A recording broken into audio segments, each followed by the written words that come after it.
أعوذ بالله من الشيطان الرجيم بسم الله الرحمن الرحيم يا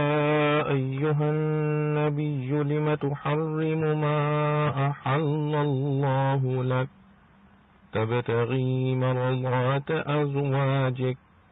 والله غفور رحيم قد فرض الله لكم تحلة أيمانكم والله مولاكم وهو العليم الحكيم وإذ أسر النبي إلى بعض أزواجه حديثا فلما نبأت به وأظهره الله عليه عرف بعضه وأعرض عن بعض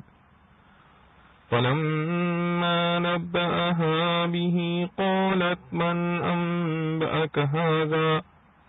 قال نبأني العليم الخبير إن تتوبا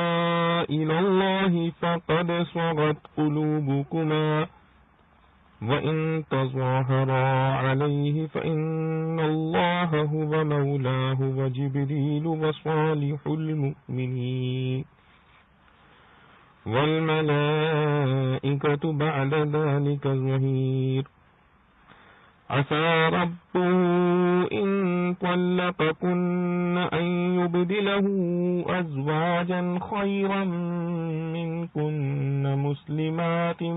مؤمنات قانتات تائبات عابدات سائحات طيبات وأبكارا. سورۃ التحریم. سورۃ تحریم مدینہ میں نازل ہوئی اور اس کی 12 آیتیں ہیں اور 2 رکوع. شروع اللہ کے نام سے جو بے حد مہربان نہایت رحم والا ہے. اے نبی تو کیوں حرام کرتا ہے جو حلال کیا اللہ نے تجھ پر؟ چاہتا ہے تو رضامندی اپنی عورتوں کی اور اللہ بخشنے والا ہے مہربان. مقرر کر دیا ہے اللہ نے تمہارے لیے کھول ڈالنا تمہاری قسموں کا اور اللہ مالک ہے تمہارا اور وہی ہے سب کچھ جانتا حکمت والا. اور جب چھپا کر کہی نبی نے اپنی کسی عورت سے ایک بات پھر جب اس نے خبر کر دی اس کی اور اللہ نے جتلا دی نبی کو وہ بات جو جتلائی نبی نے اس میں سے کچھ اور ٹلا دی کچھ. پھر جب وہ بتلائی عورت کو بولی تجھ کو کس نے بتلا دی؟ پھر جب وہ جتلائی عورت کو بولی تجھ کو کس نے بتلا دی؟ یہ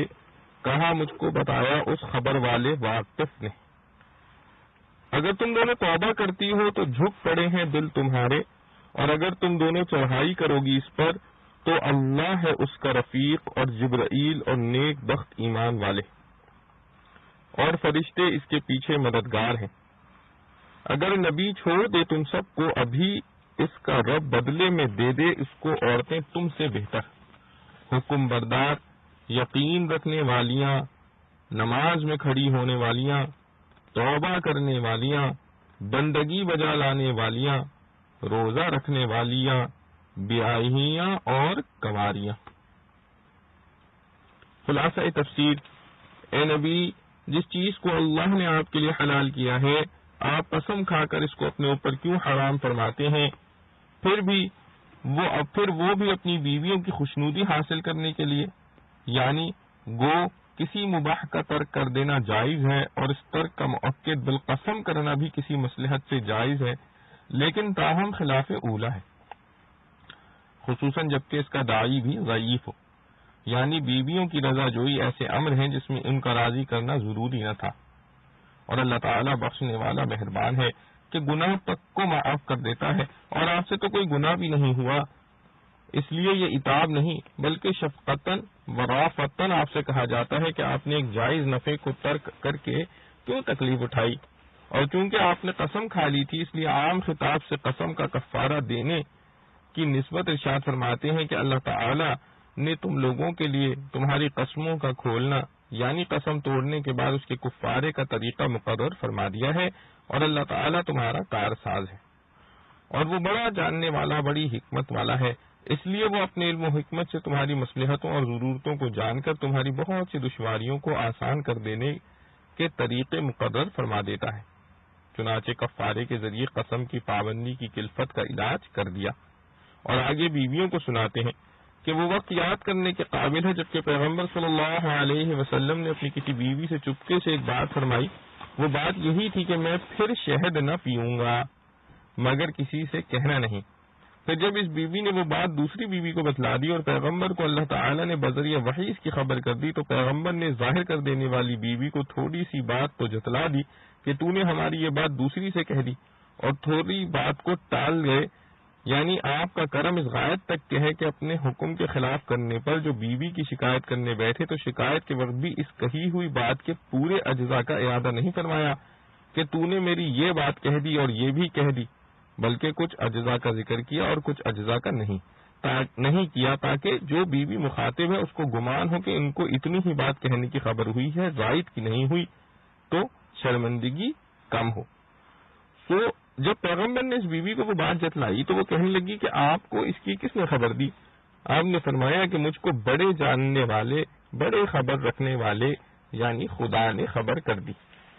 یہ بیویوں کو شاید اس لیے سنایا کہ رسول اللہ صلی اللہ علیہ وسلم کا پورے راز پر مطلع ہونا سن کر آپ کے کریمانہ معاملے سے اپنی کارروائی پر زیادہ شرمندہ ہوں اور توبہ کریں۔ چنانچہ آگے خود بیویوں کو توبہ وغیرہ کا خطاب ہے کہ اے پیغمبر کی دونوں بیویوں، اگر تم اللہ کے سامنے توبہ کر لو تو بہتر ہے، کیونکہ مقتضی توبہ کا موجود ہے، وہ یہ کہ تمہارے دل اس طرف مائل ہو رہے ہیں کہ دوسری بیویوں سے ہٹا کر آپ کو اپنا ہی بنا لیں، اور وہ یہ امر با اعتبار اس کے کہ اصل مقتضی اس کا حب رسول ہے، قبیح نہیں ہے، لیکن چونکہ اس میں دوسروں کے حقوق کا اطلاق اور دل شکنی لازم آتی ہے اور مستلزم قبیح ہوتا ہے، اور اس اعتبار سے قبیح و موجب للتوبہ ہے۔ اگر اسی طرح پیغمبر کے مقابلے میں تم دونوں کاروائیاں کرتی رہیں تو یاد رکھو کہ پیغمبر کا رفیق اللہ ہے اور جبرائیل ہے اور نیک مسلمان ہیں، اور ان کے علاوہ فرشتے آپ کے مددگار ہیں۔ مطلب یہ کہ تمہاری ان سازشوں سے آپ کا کوئی ضرر نہیں ہے بلکہ تمہارا ہی ضرر ہے، کیونکہ جس شخص کے حامی ایسے ہوں اس کے خلاف مزاج کاروائیاں کرنے کا انجام ظاہر ہے کہ برا ہی برا ہے۔ اور چونکہ بعض اسباب نزول میں حضرت عائشہ و حفصہ رضی اللہ عنہا کے علاوہ اور بیویاں بھی شریک تھیں جیسے حضرت سودا و صفیہ، اس لیے آگے صیغہ جمع سے خطاب فرماتے ہیں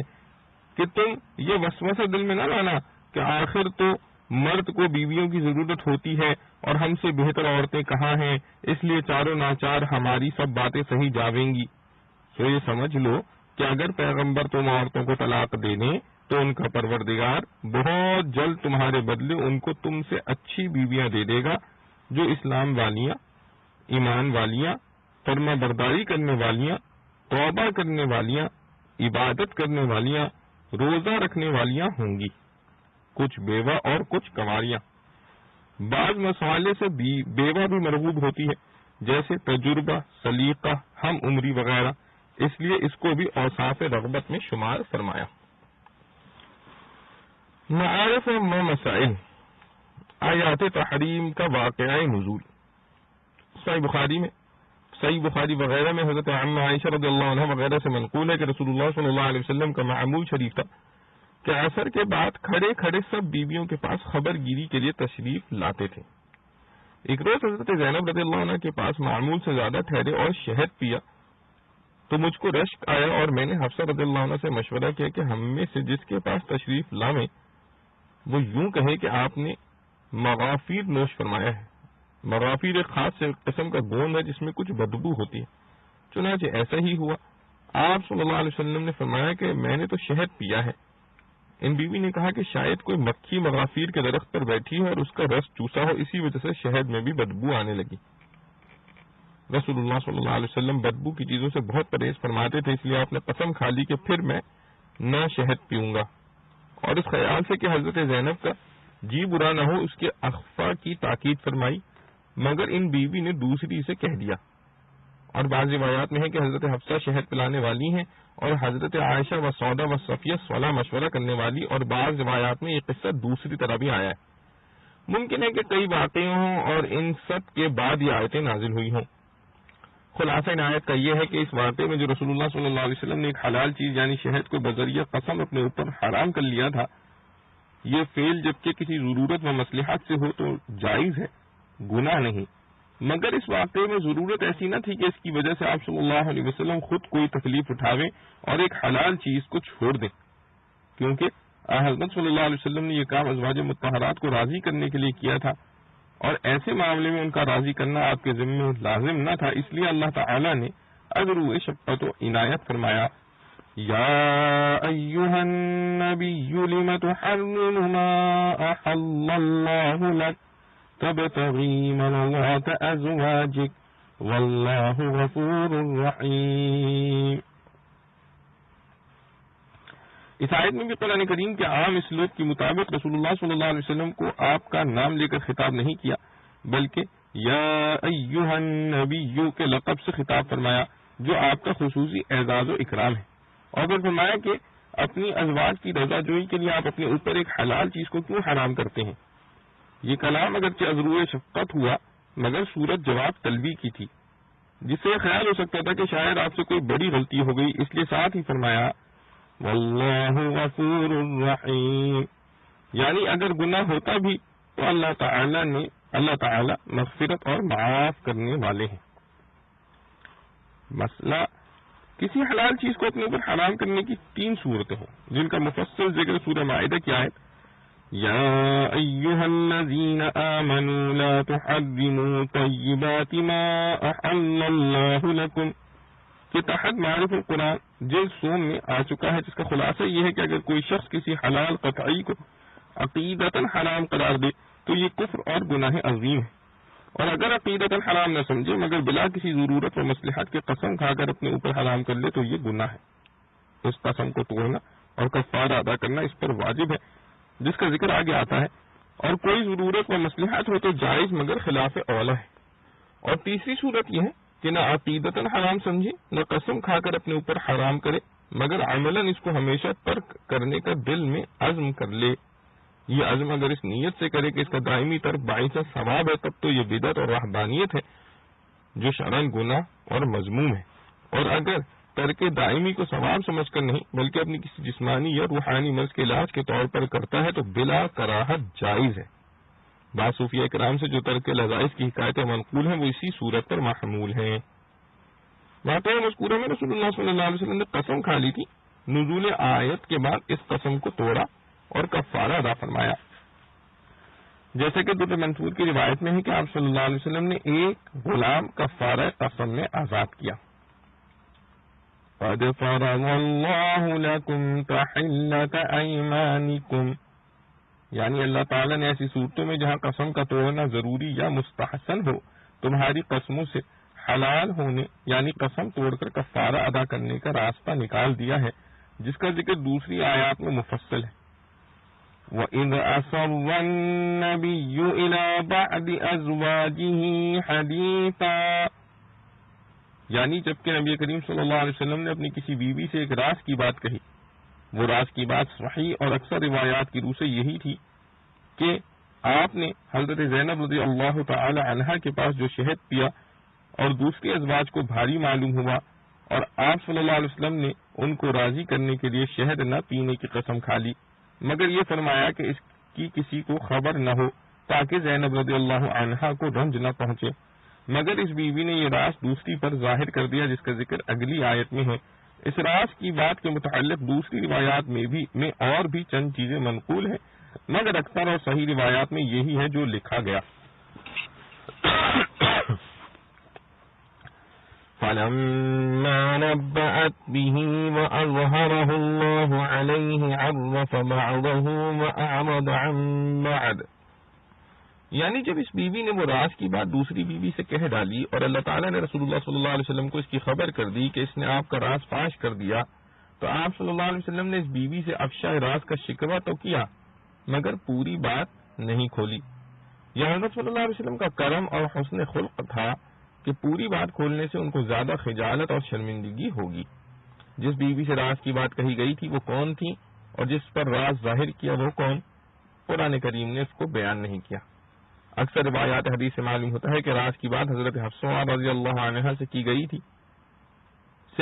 تھی۔ انہوں نے حضرت عائشہ رضی اللہ عنہ سے ذکر کر دیا، جیسا کہ صحیح بخاری کی حدیث میں حضرت ابن عباس رضی اللہ عنہ سے اس کا بیان آگے آئے گا۔ بعض روایات میں ہے کہ حضرت حفصہ رضی اللہ عنہ کے راز فاش کرنے پر رسول اللہ صلی اللہ علیہ وسلم نے ان کو طلاق دے دینے کا ارادہ فرمایا، مگر اللہ نے جبرائیل امین کو بھیج کر ان کی طلاق سے روک دیا اور فرمایا کہ بہت نماز گزار بکثرت روزے رکھنے والی ہیں اور ان کا نام جنت میں آپ کی بیویوں میں لکھا ہوا ہے۔ ان تتوبا الى اللہ فقد صغت قلوبکما، ازواج مطہرات میں سے جن دو کا اجمالی ذکر اوپر آیا ہے کہ انہوں نے باہم مشورہ کر کے حضرت صلی اللہ تعالی علیہ وسلم کے شہد پینے پر ایسا طرز اختیار کیا جس سے آپ صلی اللہ علیہ وسلم نے شہد پینے سے قسم کھا لی، اور پھر آپ صلی اللہ علیہ وسلم نے اس کے اخفا کے لیے فرمایا تھا، وہ اخفا نہیں کیا گیا بلکہ ایک نے دوسری پر بات کھول دی۔ یہ دو کون ہیں؟ ان کے متعلق صحیح بخاری وغیرہ میں حضرت ابن عباس رضی اللہ عنہ کی ایک طویل روایت ہے جس میں انہوں نے فرمایا کہ عرصے تک میرے دل میں خواہش تھی کہ میں ان دو عورتوں کے متعلق عمر بن خطاب رضی اللہ عنہ سے دریافت کروں،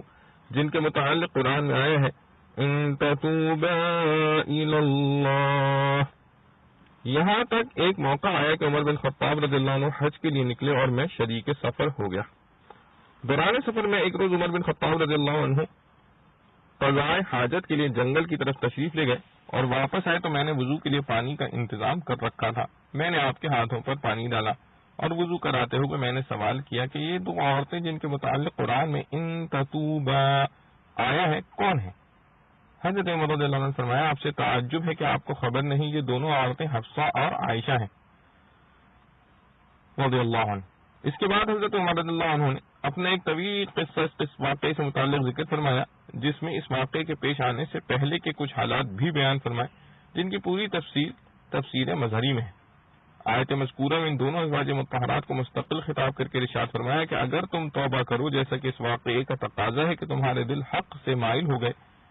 کیونکہ رسول اللہ صلی اللہ علیہ وسلم کی محبت اور آپ کی رضا جوئی ہر مومن کا فرض ہے، مگر تم دونوں نے باہم مشورہ کر کے ایسی صورت اختیار کی جس سے آپ کو تکلیف پہنچی، یہ ایسا گناہ ہے کہ اس سے توبہ کرنا ضروری ہے۔ اور آگے فرمایا وَإِن تَظَاهَرَا عَلَيْهِ فَإِنَّ اللَّهَ هُوَ مَوْلَاهُ وَجِبْرِيلُ، اس میں یہ بتلا دیا کہ اگر تم نے توبہ کر کے رسول اللہ صلی اللہ علیہ وسلم کو راضی نہ کیا تو یہ نہ سمجھو کہ آپ کو کوئی نقصان پہنچے گا، کیونکہ آپ کا تو اللہ مولا اور کفیل ہے، اور جبرائیل امین اور سب نیک مسلمان اور ان کے بعد سب فرشتے جس کی رفاقت و اعانت پر سب لگے ہوں، اس کو کوئی کیا نقصان پہنچا سکتا ہے؟ نقصان و ضرر جو کچھ ہے تمہارا ہی ہے۔ آگے انہی کے متعلق فرمایا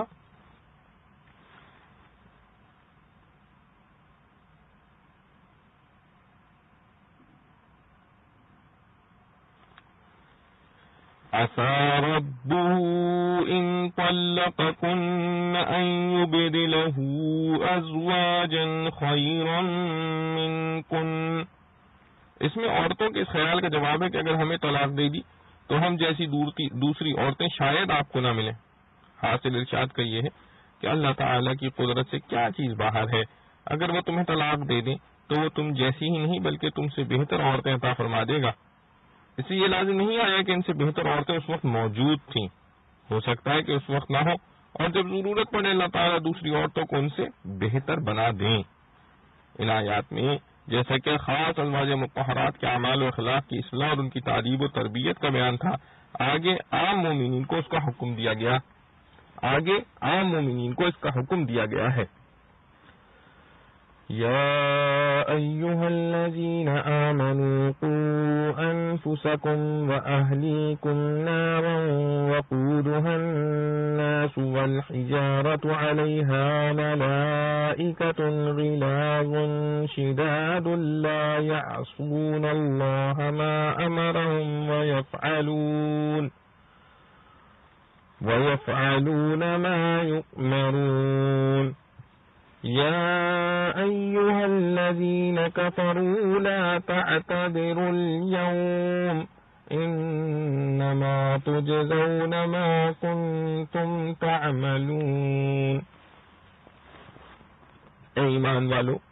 بچاؤ اپنی جان کو اور اپنے گھر والوں کو اس آگ سے جس کی چھتیاں ہیں آدمی اور پتھر، اس پر مقرر ہیں فرشتے تند خو، زبردست نافرمانی نہیں کرتے اللہ کی جو بات فرمائے ان کو، اور وہی کام کرتے ہیں جو ان کو حکم ہو۔ اے منکر ہونے والو، مت بہانے بتلاؤ آج کے دن، وہی بدلہ پاؤ گے جو تم کرتے تھے۔ خلاصہ تفسیر، اے ایمان والو، جب رسول کی بیویوں کو بھی عمل صالح اور اطاعت سے چارہ نہیں، جیسا کہ اوپر معلوم ہوا، اور رسول اللہ صلی اللہ علیہ وسلم بھی اس پر مامور ہیں کہ اپنی ازواج کو نصیحت کر کے عمل صالح پر آمادہ کریں، تو باقی سب امت پر بھی یہ فریضہ اور زیادہ مؤکد ہو گیا کہ اپنے اہل و عیال کی اصلاح، اعمال و اخلاق میں غفلت نہ برتیں۔ اس لیے حکم دیا گیا کہ تم اپنے کو اور اپنے گھر والوں کو دوزخ کی اس آگ سے بچاؤ جس کا ایندھن سوختہ آدمی اور پتھر ہے۔ اپنے کو بچانا خود اطاعت احکام کرنا، اور گھر والوں کو بچانا ان کو احکام الہیہ کا سکھانا اور ان پر عمل کرانے کے لیے زبان سے، ہاتھ سے بقدر امکان کی کوشش کرنا ہے۔ آگے اس آگ کی دوسری حالت کا بیان ہے کہ جس پر تندخو اور مضبوط قوی فرشتے متعین ہیں کہ نہ وہ کسی پر رحم کریں نہ کوئی ان کا مقابلہ کر کے بچ سکے، جو خدا کی ذرا نافرمانی نہیں کرتے کسی بات میں جو ان کو حکم دیتا ہے، اور جو کچھ ان کو حکم دیا جاتا ہے اس کو فوراً بجا لاتے ہیں۔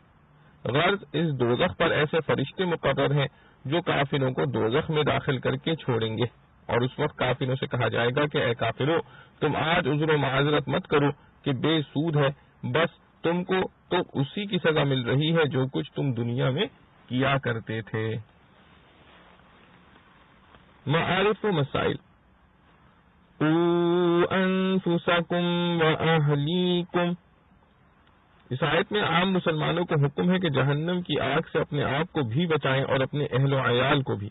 پھر نار جہنم کی ہولناک شدت کا ذکر فرمایا، اور آخر میں یہ بھی فرمایا کہ جو اس جہنم کا مستحق ہوگا وہ کسی زور، طاقت، جتھے یا خوشامد یا رشوت کے ذریعے ان فرشتوں کی گرفت سے نہیں بچ سکے گا جو جہنم پر مسلط ہیں، جن کا نام زبانیہ ہے۔ لفظ اہلیکم میں اہل و عیال سب داخل ہیں، جن میں بیوی، اولاد، غلام، باندیاں سب داخل ہیں، اور بعید نہیں کہ ہمہ وقتی نوکر چاکر بھی غلام باندیوں کے حکم میں ہوں۔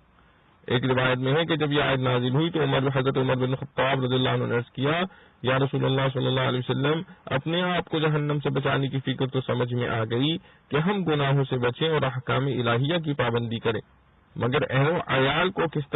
ہم کس طرح جہنم سے بچائیں؟ رسول اللہ صلی اللہ علیہ وسلم نے فرمایا کہ اس کا طریقہ یہ ہے کہ اللہ تعالی نے تم کو جن کاموں سے منع فرمایا ہے ان کاموں سے ان سب کو منع کرو، اور جن کاموں کے کرنے کا تم کو حکم دیا ہے تم ان کے کرنے کا اہل و عیال کو بھی حکم کرو، تو یہ عمل ان کو جہنم کی آگ سے بچا سکے گا۔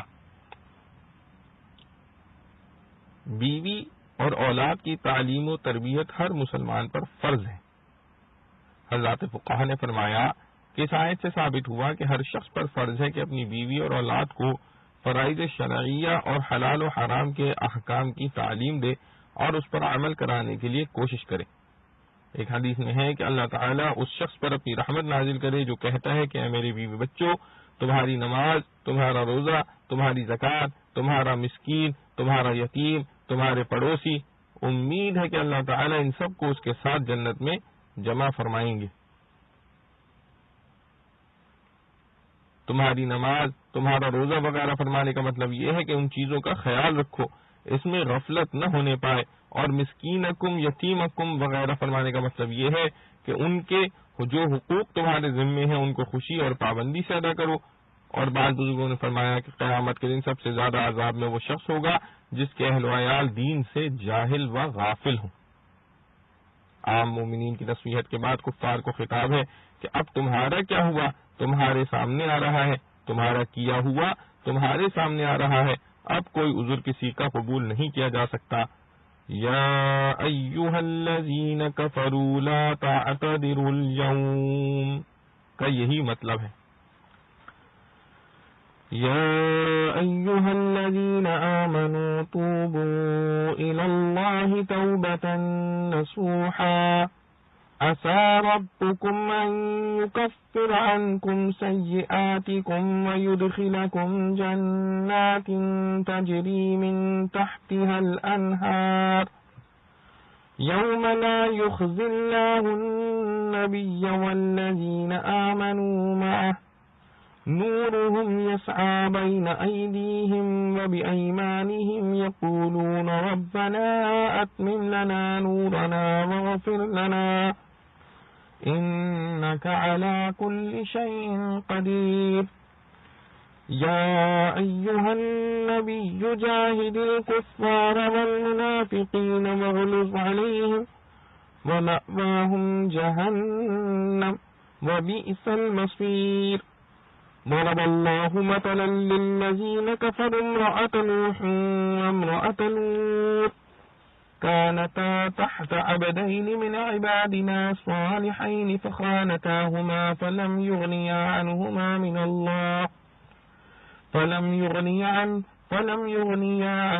من الله شيئا وقيل ادخلا النار مع الداخلين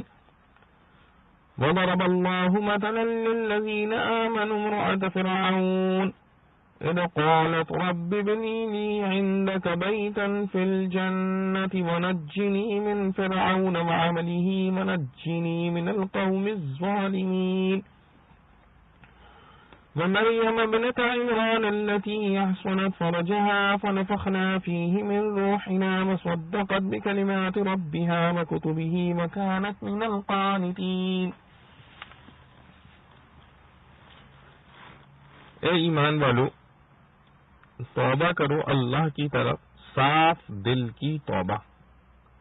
امید ہے تمہارا رب اتار دے تم پر سے تمہاری برائیاں اور داخل کرے تم کو باغوں میں جن کے نیچے بہتی ہیں نہریں، جس دن کے اللہ ذلیل نہ کرے گا نبی کو اور ان لوگوں کو جو یقین لائے ہیں اس کے ساتھ۔ ان کی روشنی دوڑتی ہے ان کے آگے اور ان کے داہنے کہتے ہیں اے رب ہمارے، پوری کر دے ہم کو ہماری روشنی اور معاف کر ہم کو، بے شک تو سب کچھ کر سکتا ہے۔ اے نبی، لڑائی کر منکروں سے اور دغا بازوں سے اور سختی کر ان پر، اور ان کا گھر دوزخ ہے اور بری جگہ جا پہنچے۔ اللہ نے بتلائی ایک مثل منکروں کے واسطے عورت نوح کی اور عورت لوط کی۔ گھر میں تھیں دونوں، دو نیک بندوں کے، ہمارے نیک بندوں میں سے، پھر انہوں نے ان سے چوری کی، پھر وہ کام نہ آئے ان کے اللہ کے ہاتھ سے کچھ بھی، اور حکم ہوا کہ چلی جاؤ دوزخ میں جانے والوں کے ساتھ۔ اور اللہ نے بتلائی ایک مثل ایمان والوں کے لیے عورت فرعون کی، جب بولی اے رب بنا میرے واسطے اپنے پاس ایک گھر بہشت میں اور بچا نکال مجھ کو فرعون سے اور اس کے کام سے، اور بچا نکال مجھ کو ظالم لوگوں سے۔ اور مریم بیٹی عمران کی، جس نے روکے رکھا اپنی شہوت کی جگہ کو، پھر ہم نے پھونک دی اس میں ایک اپنی طرف سے جان، اور سچا جانا اپنے رب کی باتوں کو اور اس کی کتابوں کو، اور وہ تھی بندگی کرنے والوں میں۔ خلاصہ تفسیر، ان آیات میں دوزخ سے بچنے کا طریقہ بتلایا گیا ہے، اور وہی اہل و عیال کو بتلا کر جہنم کی آگ سے بچانے کا طریقہ ہے۔ وہ یہ ہے اے ایمان والو، تم اللہ کے سامنے سچی توبہ کرو، یعنی دل میں گناہ پر کامل ندامت ہو اور آئندہ اس کے نہ کرنے کا پختہ قصد ہو۔ اس میں تمام احکام دین، فرائض، واجبات بھی داخل ہو گئے کہ ان کا چھوڑنا گناہ ہے، اور تمام محرمات و مکروہات بھی آ گئے کہ ان کا کرنا گناہ ہے۔ امید یعنی وعدہ ہے کہ تمہارا رب اس توبہ کی بدولت تمہارے گناہ معاف کر دے گا اور تم کو جنت کے ایسے باغوں میں داخل کرے گا جن کے نیچے نہریں جاری ہوں گی۔ اور یہ اس روز ہوگا جس دن کہ اللہ نبی صلی اللہ علیہ وسلم کو اور جو مسلمان ایمان اور دین کی روح سے ان کے ساتھ ہیں ان کو رسوا نہ کرے گا۔ ان کا نور ان کے داہنے اور ان کے سامنے دوڑتا ہوگا، جیسا کہ سورہ حدید میں گزر چکا ہے، اور وہ یوں دعا کرتے ہوں گے کہ اے ہمارے رب، ہمارے لیے ہمارے اس نور کو اخیر تک رکھیے، یعنی رستے میں گل نہ ہو جاوے، اور ہماری مغفرت فرما دیجیے، آپ ہر شے پر قادر ہیں۔ اور اس دعا کی وجہ یہ ہوگی کہ قیامت میں ہر مومن کو کچھ نہ کچھ نور عطا ہوگا۔ جس وقت پل صراط کے پاس پہنچ کر منافقین کا نور بجھ جاوے گا، جس کا ذکر سورہ حدید میں آ چکا ہے، اس وقت مومن یہ دعا کریں گے کہ منافقین کی طرح کہیں ہمارا نور بھی سلب نہ ہو جائے۔ اے نبی صلی اللہ علیہ وسلم، کفار سے بذریعہ تلوار اور منافقین سے بذریعہ زبان و بیان و حجت جہاد کیجیے اور ان پر سختی کیجیے۔ دنیا میں تو یہ سزا کے مستحق ہوئے اور آخرت میں ان کا ٹھکانہ دوزخ ہے اور وہ بری جگہ ہے۔ آگے اس کا بیان ہے کہ آخرت میں ہر شخص کو اپنا ہی ایمان کام آئے گا، کافر کو کسی اس کے خویش و عزیز کا ایمان عذاب سے نہ بچائے گا۔ اسی طرح مومن کے خویش و عزیز کافر ہو تو مومن کو اس کا کوئی نقصان نہیں پہنچے گا۔ اللہ تعالی کافروں کی عبرت کے لیے نوح علیہ السلام کی بیوی اور لوط علیہ السلام کی بیوی کا حال بیان فرماتا ہے۔ وہ دونوں ہمارے خاص بندوں میں سے دو نیک بندوں کے نکاح میں تھیں، سو ان عورتوں نے ان دونوں بندوں کا حق ضائع کیا، یعنی بوجہ ان کے نبی ہونے کے ان کا حق یہ بھی تھا کہ ان پر ایمان لاتی اور دینی احکام میں ان کی اطاعت کرتی، جو انہوں نے نہیں کی۔ تو وہ دونوں نیک بندے اللہ کے مقابلے میں ان کے ذرا کام نہ آ سکے، اور ان دونوں عورتوں کو بوجہ کافر ہو جانے کے حکم ہو گیا کہ تم دونوں بھی دوسرے جہنم میں داخل ہونے والوں کے ساتھ جہنم میں داخل ہو جاؤ۔ یہاں تک کافروں کی عبرت کے لیے واقعہ بیان کیا گیا تھا۔ آگے مسلمانوں کے اطمینان کے لیے فرمایا، اللہ تعالی مسلمانوں کی تسلی کے لیے فرعون کی بیوی حضرت عاصیہ کا حال بیان کرتا ہے، جبکہ ان کی بیوی نے دعا کی کہ اے میرے پروردگار، میرے واسطے جنت میں اپنے قرب میں مکان بنائیے اور مجھ کو فرعون کے شر سے اور اس کے عمل کفر کے ضرر اور اثر سے محفوظ رکھیے، اور مجھ کو تمام ظالم یعنی کافر لوگوں کے ظاہری اور باطنی ضرر سے محفوظ رکھیے۔ اور نیز مسلمانوں کی تسلی کے لیے اللہ تعالی عمران کی بیٹی حضرت مریم علیہ السلام کا حال بیان کرتا ہے، جنہوں نے اپنے ناموس کو حرام اور حلال دونوں سے محفوظ رکھا۔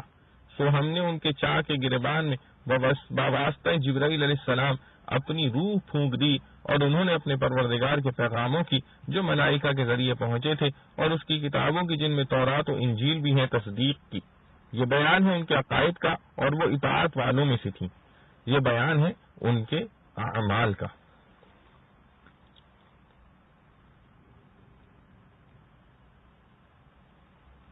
معارف و مسائل۔ توبوا الی اللہ توبۃ نصوحا۔ توبہ کے لفظی معنی لوٹنے اور رجوع ہونے کے ہیں، مراد گناہوں سے لوٹنا ہے، اور اصطلاح قرآن و سنت میں توبہ اس کا نام ہے کہ آدمی اپنے پچھلے گناہ پر نادم ہو اور آئندہ اس کے پاس نہ جانے کا پختہ عزم کرے۔ اور نصوح کو اگر مصدر نصح اور نصیحت سے لیا جائے تو اس کے معنی خالص کرنے کے ہیں، اور مصدر نصاحت سے مشتق قرار دیں تو اس کے معنی کپڑے کو سینے اور جوڑ لگانے کے ہیں۔ پہلے معنی کے اعتبار سے نصوح کے معنی یہ ہوں گے کہ وہ ریا اور نمود سے خالص ہو، محض اللہ تعالیٰ کی رضا جوئی اور خوف عذاب سے گناہ پر نادم ہو کر اس کو چھوڑ دے۔ اور دوسرے معنی کے اعتبار سے نصوح اس مطلب کے لیے ہوگا کہ اعمال صالحہ کا لباس جو گناہ کی وجہ سے پھٹ گیا ہے تو یہ اس کے خرق یعنی پھٹن کو جوڑنے والی ہے۔ حضرت حسن بصری رحمۃ اللہ نے فرمایا کہ توبہ نصوح یہ ہے کہ آدمی اپنے گزشتہ عمل پر نادم ہو اور پھر اس کی طرف نہ لوٹنے کا پختہ ارادہ اور عزم رکھتا ہو۔ اور کلبی نے فرمایا کہ توبہ نصوح یہ ہے کہ زبان سے استغفار کرے اور دل میں نادم ہو، اور اپنے بدن اور اعضاء کو آئندہ اس گناہ سے روکے۔ اور حضرت علی کرم اللہ وجہہ سے سوال کیا گیا کہ توبہ کیا ہے، تو آپ نے فرمایا جس میں 6 چیزیں جمع ہوں: اپنے گزشتہ برے عمل پر ندامت، جو فرائض و واجبات اللہ تعالی کے چھوٹے ہیں ان کی قضا، کسی کا مال وغیرہ ظلمن لیا تھا تو اس کی واپسی، کسی کو ہاتھ یا زبان سے ستایا اور تکلیف پہنچائی تو اس سے معافی، آئندہ اس گناہ کے پاس نہ جانے کا پختہ عزم و ارادہ، اور یہ کہ جس طرح اس نے اپنے نفس کو اللہ تعالی کی نافرمانی کرتے ہوئے دیکھا ہے اب وہ اطاعت کرتے ہوئے دیکھ لے۔ حضرت علی کرم اللہ وجہہ نے جو شرائط توبہ بیان فرمائی ہیں وہ سبھی کے نزدیک مسلم ہے، بعض نے مختصر بعض نے مفصل بیان کر دیا ہے۔ عسى ربكم أن يكفر عنكم. عسى کا ترجمہ امید ہے، اور یہاں مراد اس سے وعدہ ہے، مگر اس وعدے کو بلفظ امید تعبیر کر کے اس طرف اشارہ کر دیا کہ توبہ ہو یا انسان کے دوسرے اعمال صالحہ، ان میں سے کوئی بھی جنت و مغفرت کی قیمت نہیں، اور نہ اللہ کے ذمے از روئے انصاف یہ لازم آتا ہے جو عمل صالح کرے اس کو ضرور جنت ہی میں داخل کرے، کیونکہ اعمال صالحہ کا ایک بدلہ تو ہر انسان کو دنیاوی زندگی میں عطا ہونے والی نعمتوں سے مل چکا ہے، اس کے بدلے میں از روئے قانون و قاعدہ جنت ملنا ضروری نہیں، وہ محض اللہ تعالیٰ کے فضل و انعام ہی پر موقوف ہے، جیسا کہ حدیث میں ہے کہ رسول اللہ صلی اللہ علیہ وسلم نے فرمایا کہ تم میں سے کسی کو صرف اس کا عمل نجات نہیں دلا سکتا. صحابہ نے عرض کیا کہ یا رسول اللہ صلی اللہ علیہ وسلم کیا آپ کو بھی؟ آپ صلی اللہ علیہ وسلم نے فرمایا ہاں مجھے بھی، جب تک کہ اللہ تعالیٰ اپنے فضل و رحمت کا معاملہ نہ فرماویں. ضرب الله مثلا للذين كفروا امرأة نوح. آخر سورت میں حق تعالیٰ نے 4 عورتوں کی مثالیں بیان فرمائی ہیں. پہلی 2 عورتیں 2 پیغمبروں کی بیویاں ہیں جنہوں نے دین کے معاملے میں اپنے شوہروں کی مخالفت کی، کفار و مشرکین کی امداد و موافقت خفیہ کرتی رہیں،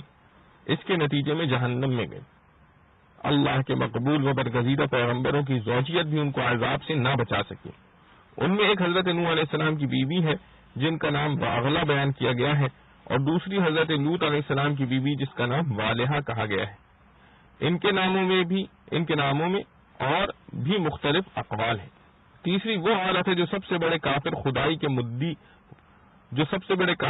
کے مدعی فرعون کی بیوی تھی، مگر موسیٰ علیہ السلام پر ایمان لے آئی. اس کو اللہ تعالیٰ نے یہ درجہ دیا کہ دنیا ہی میں اس کو جنت کا مقام دکھلا دیا. شوہر کی فرعونیت اس کی راہ میں کچھ حائل نہیں ہو سکی. چوتھی حضرت مریم علیہ السلام ہے جو کسی کی بیوی نہیں، مگر ایمان اور اعمال صالحہ کی وجہ سے اللہ تعالیٰ نے ان کو یہ درجہ دیا کہ ان کو نبوت کے کمالات عطا فرمائے، اگرچہ جمہور امت کے نزدیک نبی نہیں. ان سب مثالوں سے یہ واضح کر دیا کہ ایک مومن کا ایمان اس کے کسی کافر عزیز کے کام نہیں آ سکتا، اور ایک کافر کا کفر اس کے کسی مومن عزیز کو نقصان نہیں پہنچا سکتا.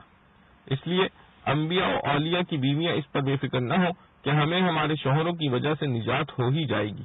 اور کسی کافر فاجر کی بیوی یہ فکر نہ کرے کہ اس کا کفر میرے لیے کسی مضرت کا سبب بن جائے گا، بلکہ ہر ایک مرد و عورت کو اپنے ایمان و عمل کی فکر خود کرنا چاہیے. وضرب الله مثلا للذين آمنوا امرأة فرعون إذ قالت رب ابن لي عندك بيتا في الجنة. یہ مثال فرعون کی بیوی حضرت آسیہ بنت مزاحم کی ہے. جس وقت موسیٰ علیہ السلام جادوگروں کے مقابلے میں کامیاب ہوئے اور جادوگر مسلمان ہو گئے تو اس بیوی نے اپنے ایمان کا اظہار کر دیا. فرعون نے ان کو سخت سزا دینا تجویز کیا. بعض روایات میں ہے کہ ان کو